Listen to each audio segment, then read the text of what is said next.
Bread तर तुम्ही खूप वेळा खाल्ले असेल नाश्त्याला, पण आज आपण 4 ब्रेडची एक चविष्ट आणि दिवसभर तुम्हाला भूक लागणार नाही, पोट भरलेलंच राहील अशा प्रकारची आज आपण रेसिपी बनवणार आहोत। ही रेसिपी तुम्ही तुमच्या लहान मुलांना सुद्धा देऊ शकता, त्यांच्या डब्यासाठी बनवू शकता। सगळ्यात पहिल्यांदा इथे आपल्याला 2 अंडी फोडून घ्यायची आहेत। ही मी बॉयलर कोंबडीची अंडी वापरलेली आहेत। जर तुमच्या घरात गावठी कोंबडीची अंडी अवेलेबल असतील तर तुम्हाला अंड्यांची क्वांटिटी वाढवावी लागेल, कारण गावठी कोंबडीचं अंड हे खूप छोटं असतं। सो त्याच्यासाठी तुम्ही 3 ते 4 अंडी इथे घ्यायची आहेत। ही मी 2 अंडी फोडून घेतलेली आहेत चमच्याच्या मदतीने, ती आपल्याला फेटून घ्यायची आहेत। जर तुमच्याकडे बीटर असेल तर तुम्ही त्याने फेटलो तरीही चालेल। व्हिडिओ आवडत असेल तर व्हिडिओला लाईक करा आणि जर तुम्ही चॅनलवर नवीन असाल तर चॅनलला सबस्क्राईब करा, जेणेकरून येणाऱ्या नवनवीन व्हिडिओजचे अपडेट तुम्हाला लगेच मिळतील। याच्यानंतर आपल्याला एक बारीक चिरलेला कांदा घ्यायचा आहे। जर तुम्हाला कांदा आवडत नसेल तर तुम्ही स्किप केला किंवा थोडासा टाकला तरीही चालेल।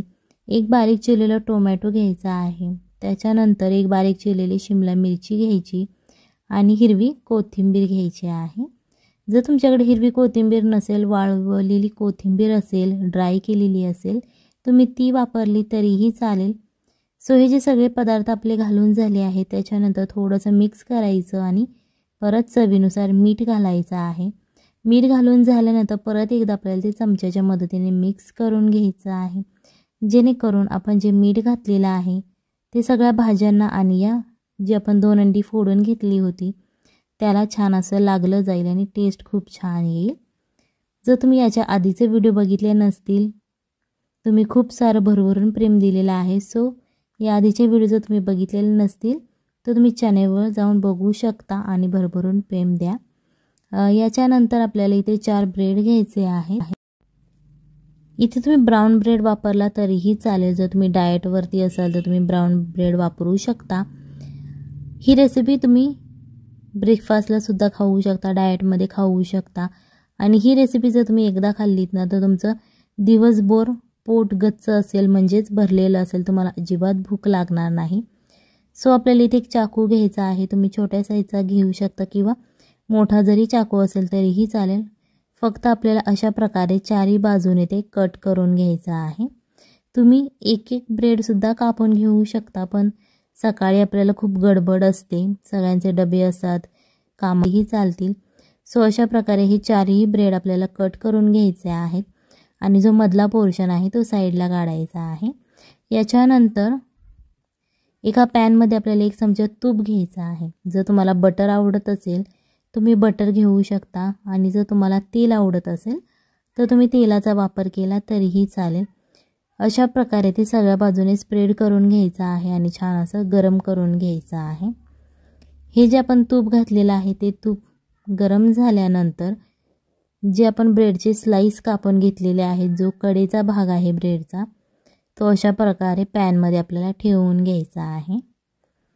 जे आपण अंड्याचं बॅटर तयार केलेलं होतं ते एका ग्लासमध्ये किंवा एका वाटीत तुम्ही काढून घेतलं तरीही चालेल आणि अशा प्रकारे आपल्याला ते मध्यभागी ब्रेडच्या ओतून घ्यायचं आहे।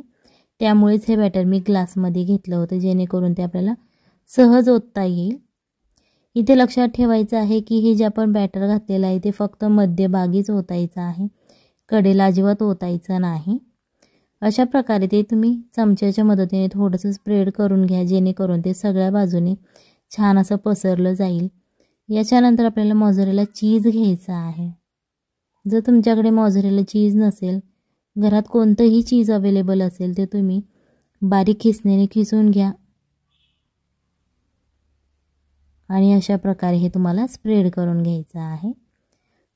चीज स्प्रेड झाल्यानंतर परत आपल्याला 1 चमचा जे आपण अंड्याचं बॅटर तयार केलं होतं ते चीजच्या वरती घालून घ्यायचं आहे आणि सगळ्या बाजूने ते पसरवून घ्यायचं आहे।